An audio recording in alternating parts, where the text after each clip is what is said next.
Tree structure for a sentence. We have seen structure of a noun phrase, an adjective phrase, a verb phrase, etc. Now look at the tree structure of a sentence. But here we will apply this structure on the tree diagram, right? So that you could precisely see what each element is in a sentence. A sentence represent an eventuality. So this is the descriptive definition of a sentence. Instead of saying that a sentence is a group of words that gives or expresses a complete thought, we say it expresses eventuality. What do we mean by eventuality? It's an action or an event or a state of affair. So actually a verb of a sentence or a sentence describe the action of somebody, something, or event of somebody, something, or state of being of somebody, right?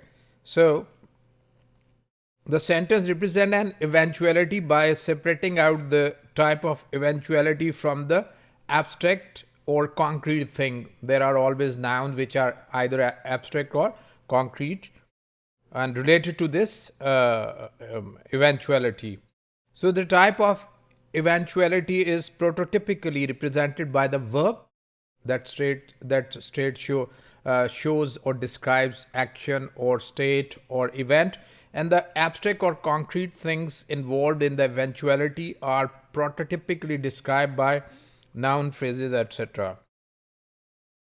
So let's look at a sentence. The man in the hat casually gave a slimy fish to Toby. Right? So this is the sentence. We are to look at the structure or the how elements work in the structure of the sentence and what are the elements. We have at so many times discussed different elements of the sentence. Remember that the structure of the sentence, never forget SVOCA, because every sentence that we can think of, whether of 2 words or whether of 50, 60 words, will be found within these elements of the sentence. Here the eventuality type is the action of giving, which is represented by the verb give.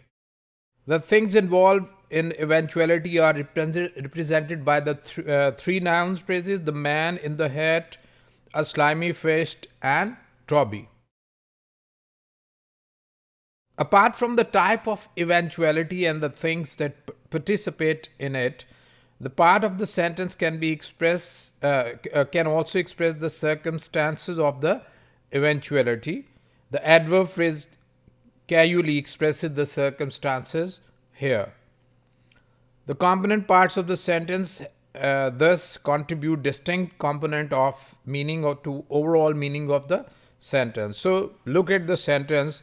We do this work of knowing each element through, especially when we are discussing tree diagram, through different steps. So the first step, whenever you come across a sentence, the first step is look for the main verb and write V above it. So the man in the hat casually gave a slimy fish to Toby. What is the verb? Gave. So we wrote V over it.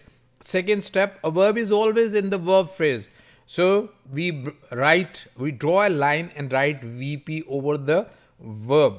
In the third step, we know that every verb phrase is under the sentence, right? So we write S and make a line between S and V. So we have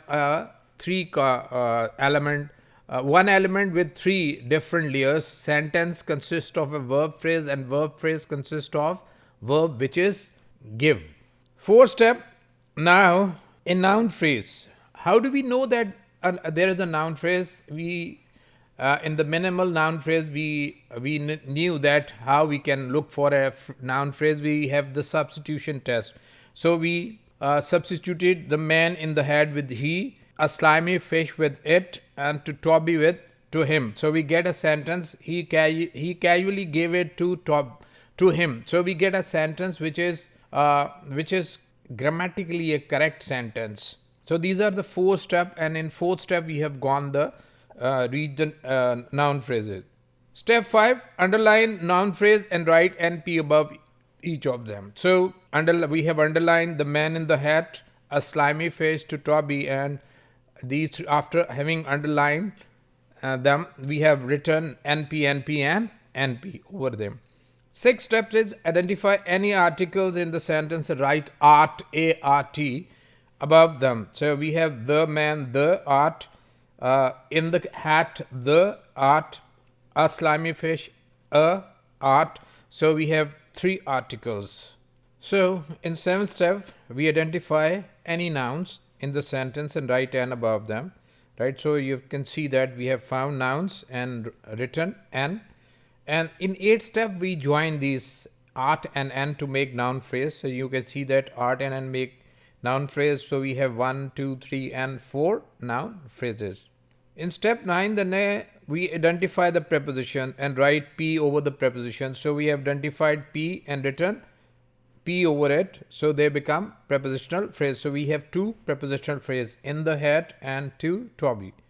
So the next step, that is 9th, is to identify preposition. As you can see that we have written P over the preposition. We have 2 prepositions. The 10th step is to join the prepositional phrase. So you can see that we have joined P with the prepositional phrase. Now in the hat, which is a noun phrase, comes under the prepositional phrase, and Toby also come, which is a noun phrase, comes under the noun prepositional phrase. So the 11th step is just put them together. As you can see that we have put them together. Now the prepositional phrase is under the verb phrase, which is after the verb, and the in the hat, which is a noun, which is a prepositional phrase, it comes before the noun phrase, which is before it. So the next stage is to identify casually. Casually is an adverb. So we have written adverb, and an adverb is always in an adverb phrase and it is attached to the sentence. Now one thing is left, that is slimy.